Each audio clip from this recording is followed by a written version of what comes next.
নমস্কার দাদা, নমস্কার নমস্কার নমস্কার। শুধু সকাল সকাল একটু ভোটটা দিয়ে আসবেন। বলছি দাদা, আমি আপনাকে ভোট দেবো, তাহলে আপনি আমাদের জন্য কি করবেন? কি লাগবে না সেটা বলো। ও সরি, কি লাগবে সেটা বলো। তোমরা যা চাইবে তাই দেবো। চাকরি, রাস্তাঘাট সব কিছু হয়ে যাবে। শুধু সকাল সকাল ভোটটা দিয়ে আসবেন। ও দাদা, বলছি কি আমার ছেলের চাকরিটা হচ্ছে না, একটু একটু ব্যবস্থা করে দিন না। আপনি কে আপনি? আপনাকে আমি চিনি না। কে আপনি? কি দাদা, আপনি মজা করছেন নাকি?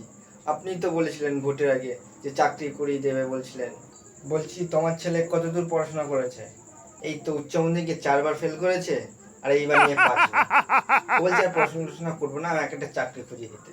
তাই আপনাকে বলছি একটা চাকরির ব্যবস্থা করে দিতে। 5 বার ফেল করেছে, তাই তোমার ছেলেকে ডাস্টবিনে ফেলে দাও। দাদা, আমার ছেলে পড়াশোনা ভালো না তো